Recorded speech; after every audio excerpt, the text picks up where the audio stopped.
RFK on TYT. What's up? What's going on here? Yeah, I was kind of curious about this because there was a photo that emerged a little while ago of Cenk with RFK Jr. like chilling. Yeah, I didn't know how much of this was brainworms. I got to admit, I'm pretty curious. All right, joining me now, Robert F. Kennedy Jr., presidential candidate, independent, and doing really well, ranging from 10 to 15 points, which is gigantic for a third-party candidate. Bobby, welcome. I wouldn't put too much of a stake in that. Welcome. Good to see you. Cenk, thanks for having me on the show. It's good to be back with you. All right. Still rough to listen to. Look, we're going to give you a fair hearing here, unlike the rest of media. So we agree on some things, as you know. We disagree on some things, as you know. But I want people to understand how media generally works because it's so important to politics. So, for example, a lot of people have been talking about, oh, the worm that was the parasite in your brain, etc. But that wasn't a recent thing, was it, Bobby? That was from a while back. And so tell me about how a story like that comes up at a moment like this. That was something that happened to me almost 15 years ago. And it was the subject of a question that they asked me during a deposition about my divorce. The New York Times went back and, dug up, in their explorations of my past life, they dug up that deposition and then they did a story on it. So, but a lot of people thought that I had actually made an announcement that I have a worm in my brain. Yeah. No, he made the announcement afterwards, like, I could have 50 worms in my brain and still beat both Biden and Trump in a debate, which I don't believe. I learned from the publicity that that was attendant to that, to all of the sturm and drang around that people have the same parasite. I'm sorry, I can't listen to this. I'm going to have to tap out. Yeah, I'm not going to lie. It's like rough for me too. That's the problem with covering any like RFK Jr. content. It's why I didn't go over his full like when he did that like mini doc like press release here, like come down, talk to me, sit with me. He's genuinely like agonizing to listen to. Yeah, it's horrible. Does he have a suit buttoned while sitting? Everyone does this. Nobody knows how to wear a suit anymore. It's 90 minutes. It will be torture. Very presumptuous of you, BJL, that I'm going to listen to the entire thing. It's really difficult to listen to. Can you lower the sound? I can, but you still have to hear him. And it's very common. My doctors originally thought that I got it from eating undercooked meat in India. But you can also get it, I learned this, recently, you also can get it from hog production farms. And as you know, I spent a lot of years litigating against those. I spent a lot of time in and out of these big factory farms, and apparently it's a pretty common parasite among farmers who are running those operations. So I guess I could have gotten it there too. Yeah. So the reason I bring that up is because what we try to do is we look at it and go, okay, but why is it coming up now, right? And would it come up against any normal candidate that's a Democrat or Republican, or is this a thing that they do to outsiders where they go and dig and dig and dig and try? My dude, if the media found out that Joe Biden had a literal brainworm, they would be on that like flies on shit.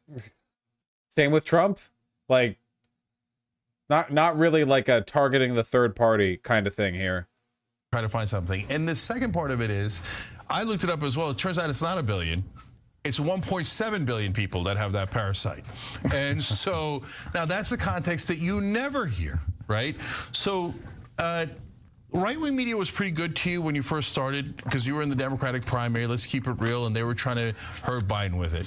Now right-wing media hates you too, and all of a sudden they're finding things and they're throwing stuff at you. Mainstream media hasn't been exactly kind to you. So who do you think is worse in your experience, mainstream media or right-wing media? Well, do you mean worse? Worse to you? I think the mainstream media, the kind of liberal, and the networks, CNN, MSNBC, ABC, NBC, CBS, the Washington Post, the New York Times, and then all the kind of liberal news sites are, but number one, they won't let me on to do live interviews, with one exception, I wonder why. which was Aaron Burnett. which was recent. But none of them have let me on for many, many years to do live interviews. And to this day, they won't let me on. So, you know, we're hoping to crack that. And I think that's one of the reasons I do very poorly among baby boomers. So I beat President Trump and President Biden among Americans under 35. And I don't think that's true. the battleground states, I'm beating them under Americans under 45. I'm beating them among independent voters, which are now the biggest. That's probably true.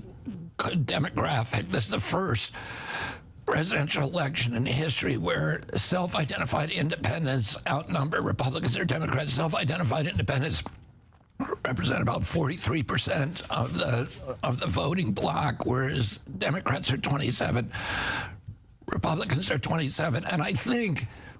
You would really think somebody with a voice like his would make an effort to try to speak in a very like short, perfunctory way and not ramble.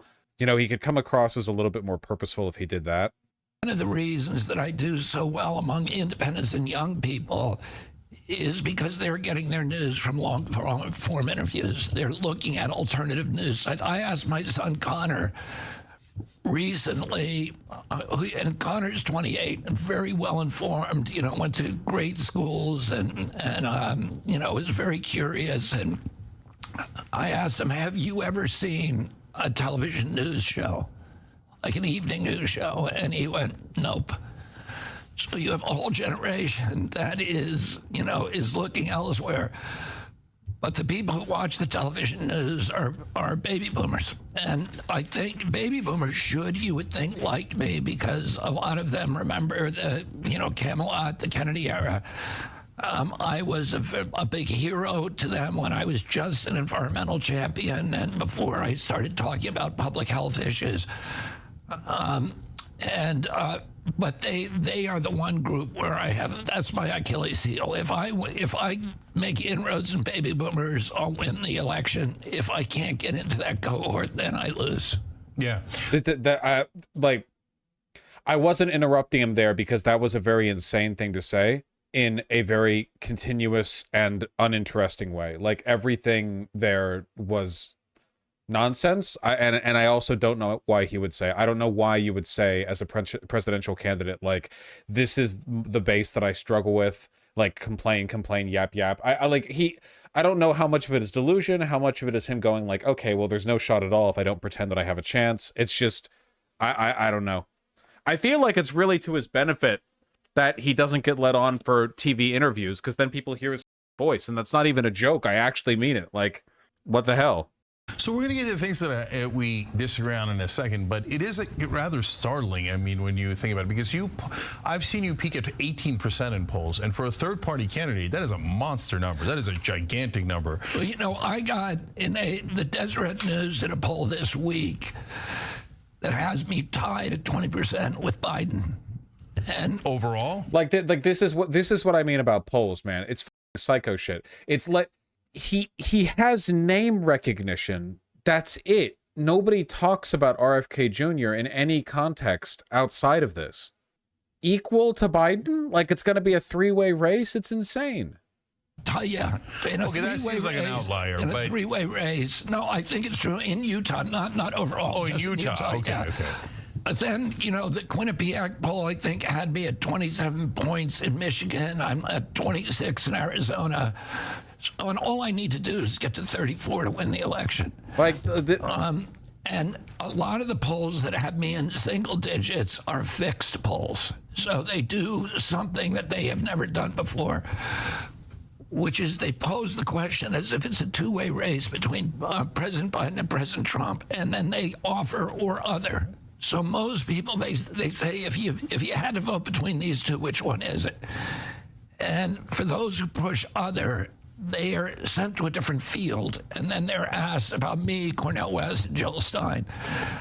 So it's a two-step process to get to me. And no, that's so unfair. Right, and we know because Quinnipiac did it both ways at one point, and we saw that when they did it the regular way, as it would appear on the ballot, that I was 17 or 18 points. I feel like I'm content stealing right now, and I'm genuinely not trying to. It's just he's rambling. He's rambling, and it's unpleasant to listen to. I'm going to skip ahead. I'm skipping ahead to a random point. Do you think that's unfair? Then watch the whole TYT interview. Don't only watch me. Go watch TYT as well. We on the ramble portion. What are we on about, man? Talk about some disagreements. The Rockefellers, the Mellons. Oh, okay. Right away. Right away. The Morgans Rockefellers. Okay. Right away. sat on these interlocking boards for all these big trusts, the sugar trust, the oil trust, the rail trust, etc. And they controlled politics in this country. This was before the direct election of senators. Honestly, Vosh, I regret emailing you about this. Guys, what state do we have to be in for BJL to say he regrets me doing a TYT segment? That's crazy, folks. That's crazy. Well, senators were chosen by their state legislatures, and it was very easy for these giant corporate behemoths to control the legislatures. It was said at that time that that the Pennsylvania legislature was the only legislature that was not for sale, because John D. Rockefeller owned all of them and wasn't selling any of them. So this is, you know, and they were selecting the senators, they controlled the party, they were selecting the president, and we didn't have democracy. You had this confluence that I think we can take encouragement from today. You had a populist movement rising in the countryside. You had a progressive movement, which was Republican, rising in the city. The populist movement was Democrat. You had muckraking journalists like Ida Tarbell home off the market, and the person's left saying, you know, who is this who just stole my home? And then you find it's an LLC when you look into it with an ambiguous name. You can't conceive that any other nation in the world, that if they were attacked in that way with that kind of savage brutality by a government or a group that is sworn to the annihilation of their country, that wants nothing else, that will not negotiate for anything else. I don't say how you leave them ruling Gaza and then try to rebuild it. And I want to look. I have a tremendous compassion for what's happening there now. You know, every death there is heartbreaking, and I think all of us feel that way. But it was not. It was Hamas. I blame Hamas and not Israel. So. Okay, yeah, well, see, that's where you're wrong. Not because Hamas is innocent. No, you blaming Hamas makes sense. They did October 7th. Everyone agrees, great sympathy to Israel, 1,200 people killed, and sometimes in brutal fashion, 34 kids killed. So you go after Hamas, I agree with you, okay? But when Israel kills 30 times as many civilians, there's some point you can't keep saying, oh, Hamas made me keep killing all of your civilians. Golly gee, it was all an accident. I'm the most moral army on earth. I just happened to kill 30 times the number of civilians that Hamas did. And Hamas is a terrible terrorist organization. So at what point do you say, this isn't defending yourself anymore? All of Gaza is destroyed. We all have eyes, we have ears. You know, we say that about Biden. Democrats say, oh, no, he's a dynamo. Brother, we got eyes and ears. We can see that the guy can barely talk and walk, right? The MAGA guys say, oh, Trump never lies. Brother, we got eyes and ears. The guy lies all the time. You look at Gaza, they leveled the place. It's gone. And like 85% of them are homeless now. At what point do you draw a line, Bobby, and go, God damn it, that's enough. Stop killing them.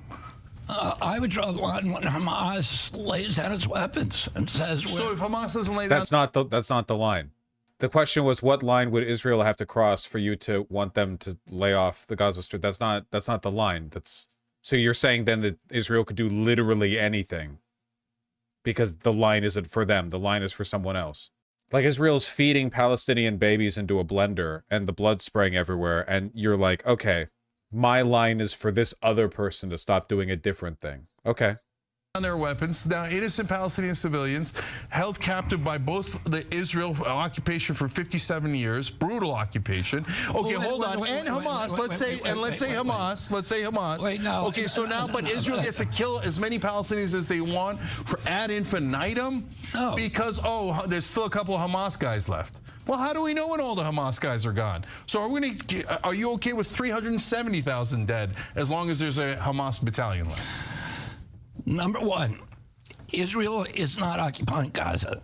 Israel, okay, that's crazy. So, okay. Israel left Gaza in 2000. Ken the Allen Cook, I'm going to need you to reevaluate your chat strategy. I actually don't need to be added at every thought that crosses your mind. Just letting you know. This is all from today, by the way. Sorry, Vosh. Okay, that thought I'll allow you to share with me.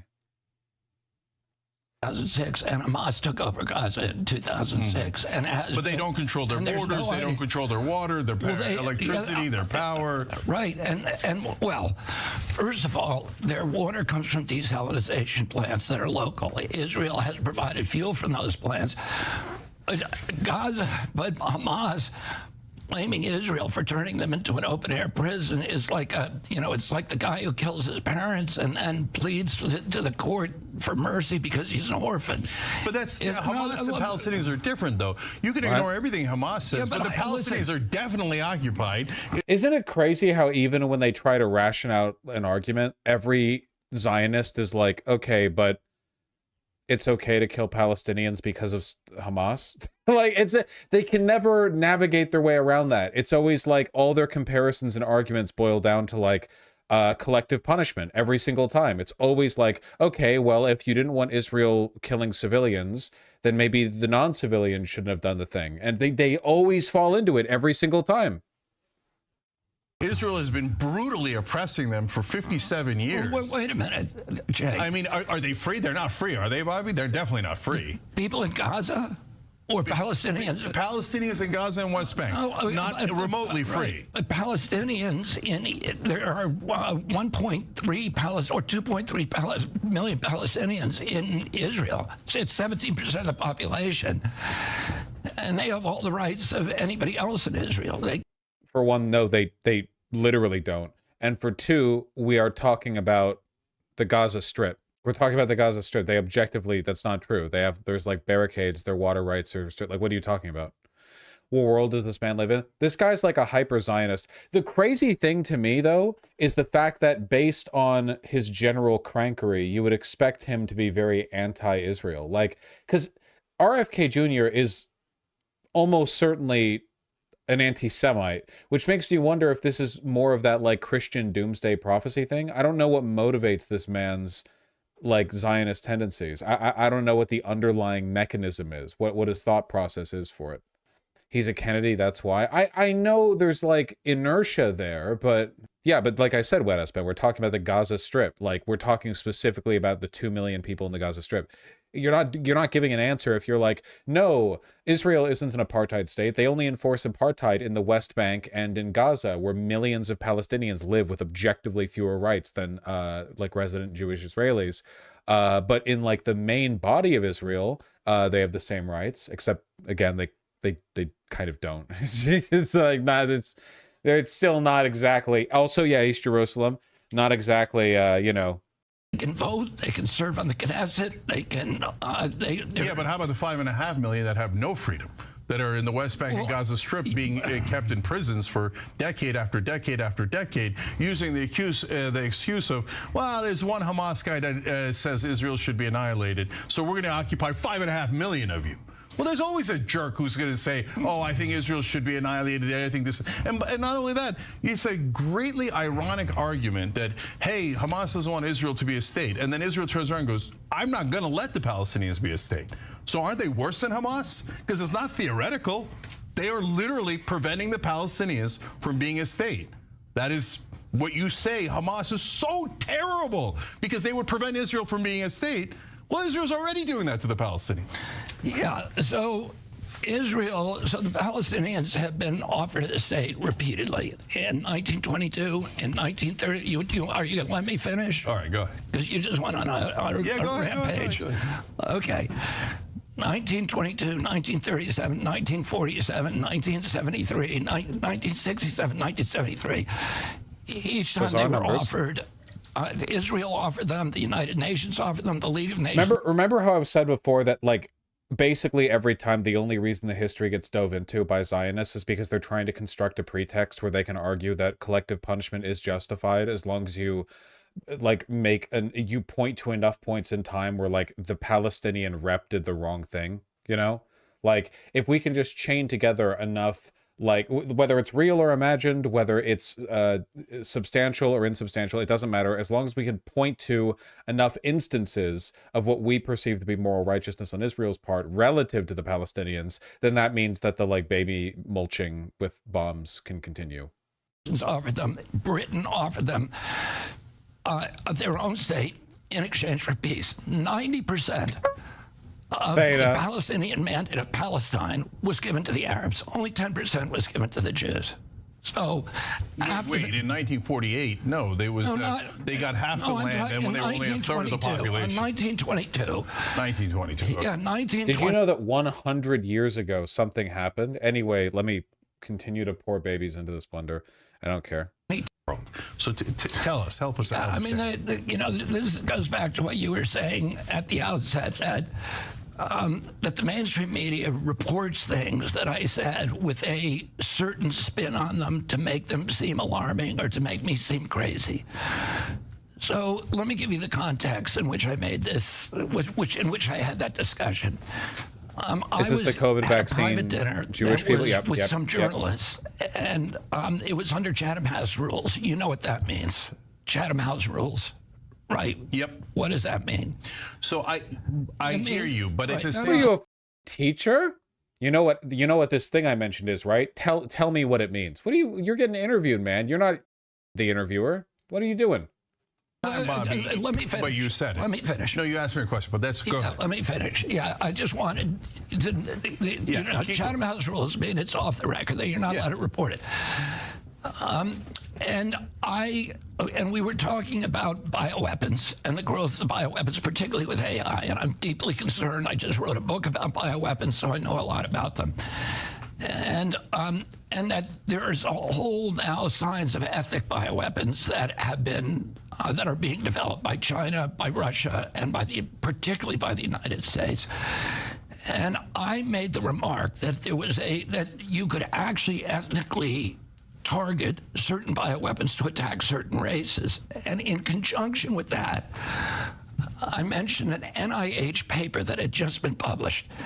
And anybody who wants to, who's listening to this show, can look this up. It's NIH, and what that NIH paper said was that the docking site from the spike protein, so the part of the spike protein that actually docks with the ACE2 receptors in your lungs, that it was neatly fitted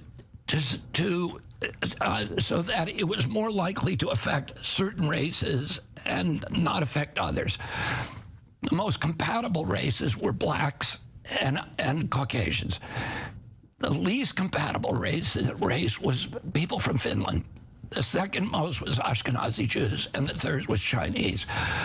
Oh, I was talking about this, never suggested that it had been developed with that intention. But what I said is that because even COVID affects, apparently, according to this study, affects some races more than more, it's a suggestion that you could develop ethnic bioweapons using that same kind of technology. So I was never suggesting that people deliberately developed or cultivated COVID as a bioweapon against certain races. I was just citing a paper, which anybody can look up. And what do you say about that? I mean, should we be able to talk about science even when it's controversial? Well, so this gets back to the discussion we had earlier, which is that, yeah, but I just read something, and again, I'm not an expert on it. I'm not I'm not a scientist, but I read an article that quotes scientists that say that no, that it doesn't affect whites or blacks more significantly. It doesn't, and Caucasians. What article is he referring to? Is there like an existing article that people can point to? He says there's an article. What article? He says anyone can read it. Where? This one? Okay, thank you. Genetic analysis of coronavirus SARS-CoV-2 host. Yes. I have the education that allows me to quickly parse this. Maybe? I don't want to do the dive into this.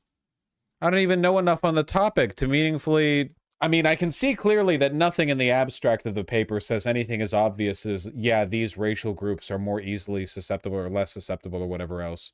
I don't know if RFK Jr. is like explicitly an anti-Semite or whatever else, or like anti-Chinese in the way that would be implied by that, or if he was arguing that it was like a deliberately targeted weapon. All I know is that it would be consistent with his crankery. It's not really even a race. But I wasn't arguing that. Etc. I wasn't arguing that it did do that.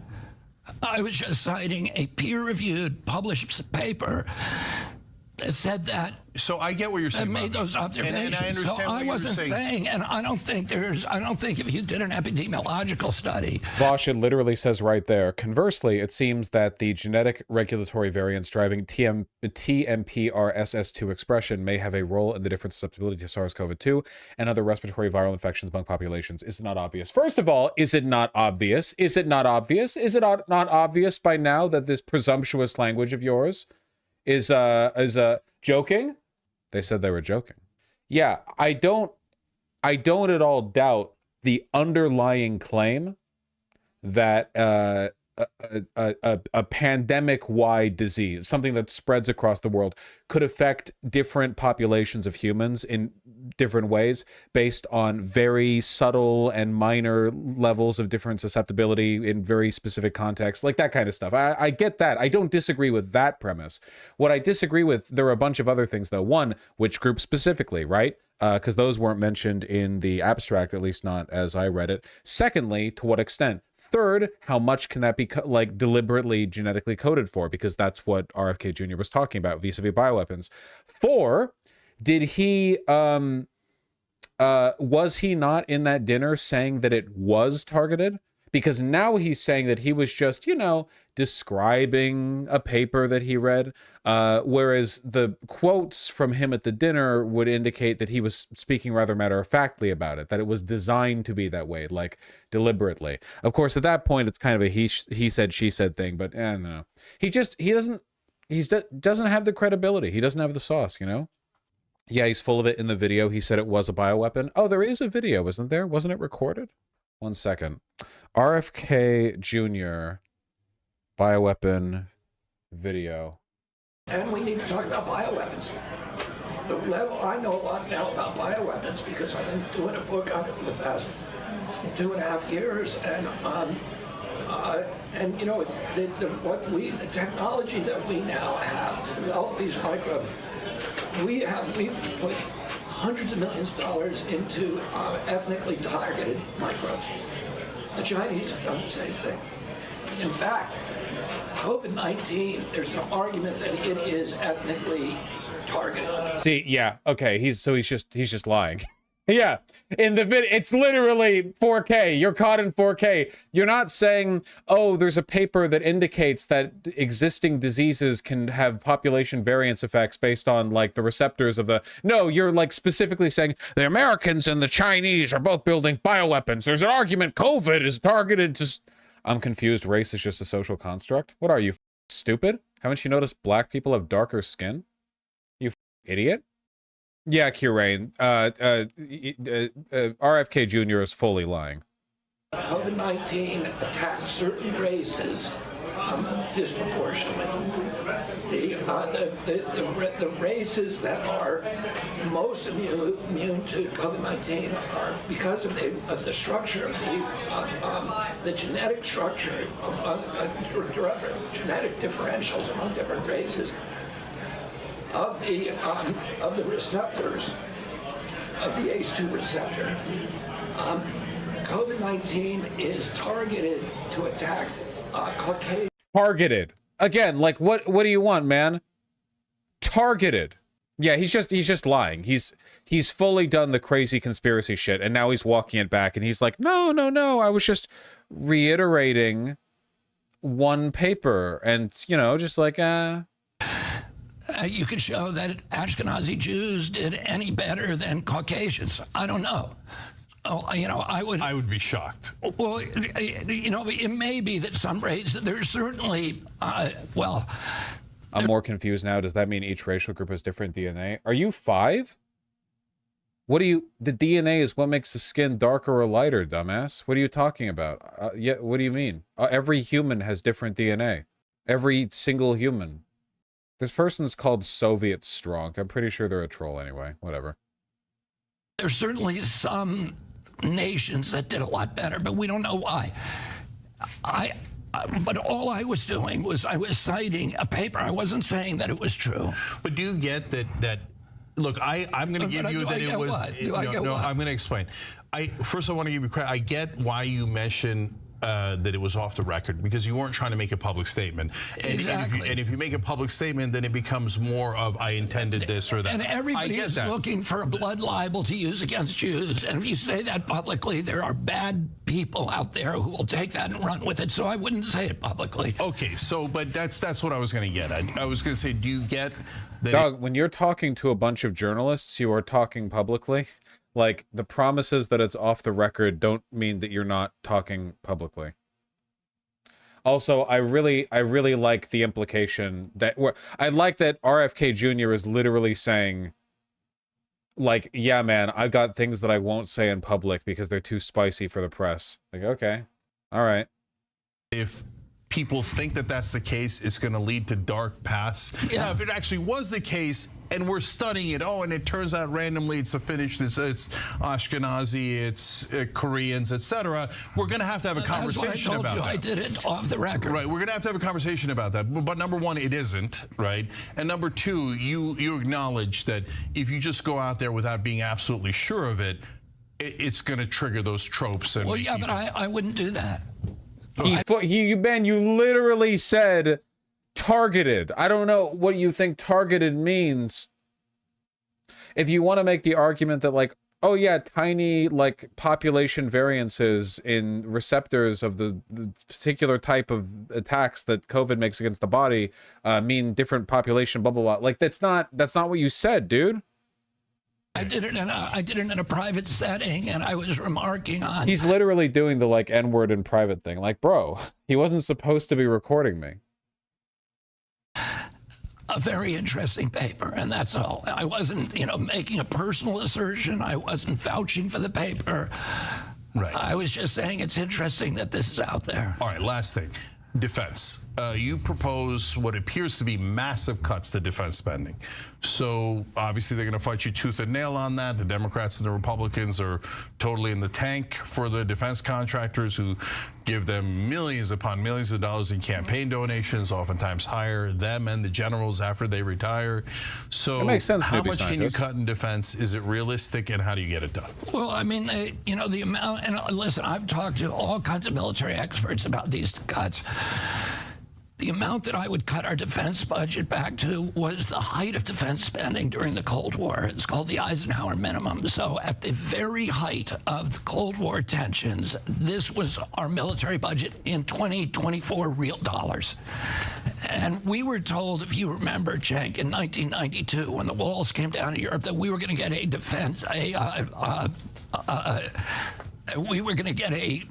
dividend, a peace dividend. We were told that the $600 billion military budget at that time was going to be cut back to $200 billion. Well, the real defense spending right now is up to about $1.3 trillion if you include the DOE and national security. So instead of going down to $2 billion, which was deemed adequate to protect our borders, to make us too expensive to ever invade, to protect the sea lanes and neutral areas like the Antarctic, and have a two-strike capacity in two different theaters of the globe. That was deemed enough right now. I intend to cut it in my first 4 years from the actual Defense Department budget, which is about $950 billion, to $500 billion, and then look for cuts after that. So nearly half. Nearly half. And you need to do that because the real... There are a bunch of different charts of defense spending, but we are definitely at, like, an all-time high. What is this stupid chart? Who labels their x-axis by the decade? What? So this starts at 60 and then goes to 69, then 70, then 70. What is stupid? I don't trust anything this has to say. What are you talking about? Maybe the best chart is the simplest one.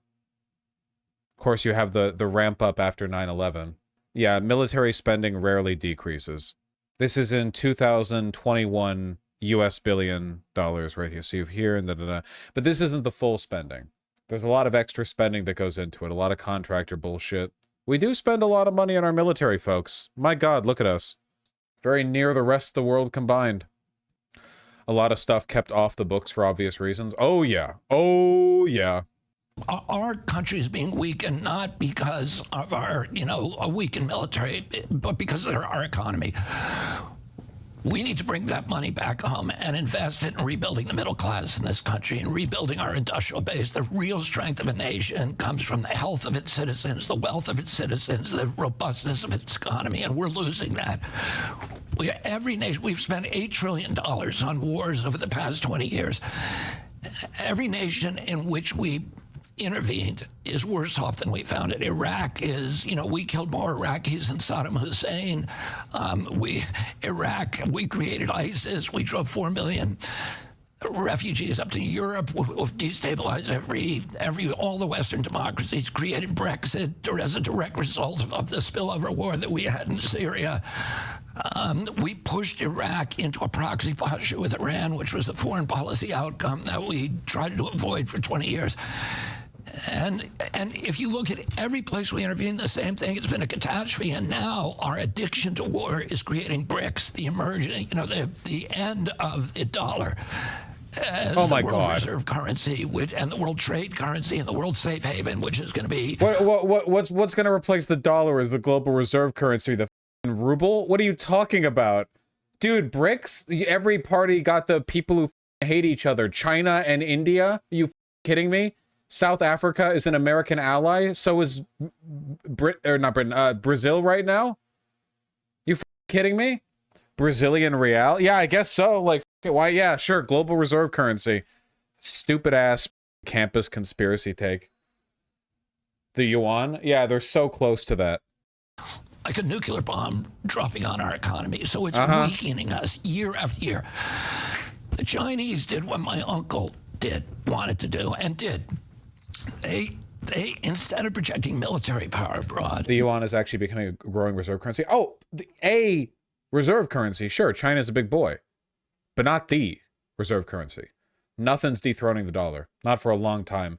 People love to fearmonger about that. Oh, Saudi Arabia is doing this. Oh, the end of the petrodollar. There is no currency that is even remotely close to being as much of a foundation for the global economy as the US dollar, in terms of how many countries have it in their reserves, how many have like stockpiles of it, how many own debt that is held in US dollars. It is like it would, like, untethering the US dollar from the global economy would be impossibly, like, we're so far from that, China wants that to happen by 49. Even if everything went China's way for the next 25 years, I'd be amazed if they could do it that quickly.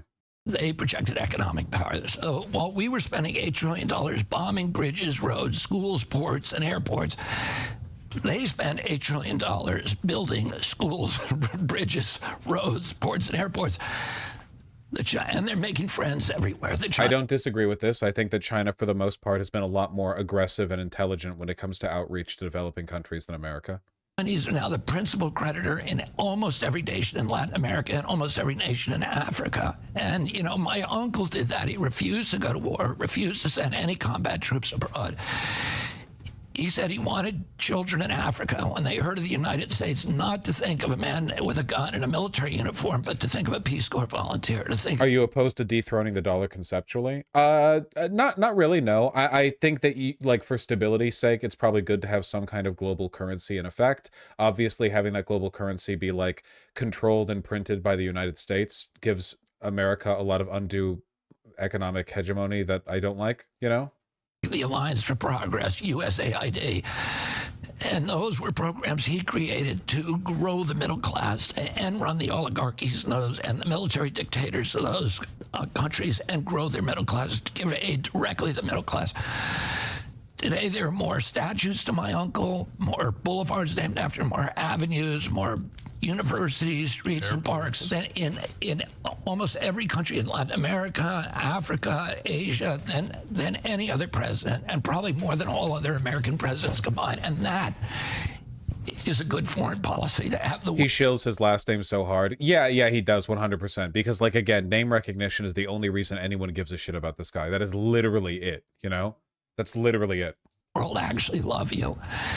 And we're going to get that by projecting economic power abroad. The Chinese want world domination, but they spend a quarter to a third on their military budget that we do. They don't want a hot war with us. They want, and I'm not scared about competing with them on the economic landscape. At some point, he actually unbuttoned his suit. It'll be good for them. It'll be good for every country in the world. That's what everybody wants from us. And it will restore our moral authority as a nation. It will restore our leadership. We're going to cut back by recognizing we live in a multipolar world right now. Most of our military spending is spent. How does Cenk's suit look? You shouldn't wear a formal business suit and a white button-up with no tie. I think that it ruins the flow. I think that, like, but at the same time, JFK is dressed. Sorry, not JFK. JFK dressed very well. RFK is dressed miserably. The shirt is all wrong. The fit on the, just, how it is. You understand. I don't have to say it all. Not for self-defense, but to dominate the globe. The Chinese have a base and a half abroad. The Russians have one base. We have 800, and each one is looking for a fist fight. We don't put down military bases as like an advance to threaten the region. We usually do it because they're part of security and economic alliances with the nations we put those bases in. They want those bases there.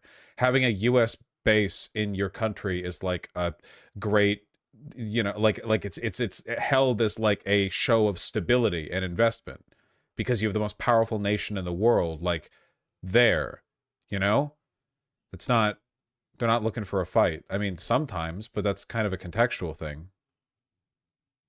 I think you're wrong about the no tie thing. Respectfully, never mind. Oh, we need to close those bases, bring that money home, spend it growing the middle class in this country. And well, that's very appealing. But you reminded me of one last thing. You mentioned your dad not killed by Sirhan. He was part of the night, obviously. He fired a couple of bullets, but the bullets, and I've seen you talk about this, that killed him come from the back, and Sirhan was in the front. The case you lay out is nearly, in my opinion, nearly indisputable. Then the question is, other than that particular guy, Cesar... Eugene Cesar, he was the security guard who was holding my father's elbow, who escorted him into the ambush, and then it appears that he fired the shots that killed him. Wait, is he a conspiracy theorist about the murder of his own father? About Robert F. Kennedy? Yes? Okay. 4 shots that killed him. And I actually had a lot of contact with him just before he died 2 years ago. I was trying to go and see him in the Philippines. And he said he would meet with me for $10,000, and then he said 20, and then 25, and it became clear that he wasn't real. So, but other than that individual, who do you think was behind killing your dad and your uncle? I never do speculation. Really? That I can't, like, if you read my Anthony Fauci book, Cenk, I never say what was going on in his head, and I never say what was going on behind the scenes. I only record what I can prove. And I have 2,200 footnotes, and nobody's found any mistakes in it. Oh, I can't tell you who it was. I can tell you that, Eugene Cesar, that Lisa Pease did the biggest book on my father, the most important book on my father's assassination. And she found that Cesar identified himself as a CIA agent. Oh, he had top secret clearance. He worked for Lockheed. I think he worked for Boeing, and he worked for Hughes Aircraft. And he had gotten the job as a security guard just 2 nights before, after my father's schedule was released. And then he was the security guard that grabbed my dad in the ballroom, took him into the kitchen where he wasn't supposed to go, led him into that ambush, and he had his own gun pulled. He was seen by 12 eyewitnesses, never denied it. And he told the police that he had pulled it to shoot at Sirhan, but there's nobody ever saw that.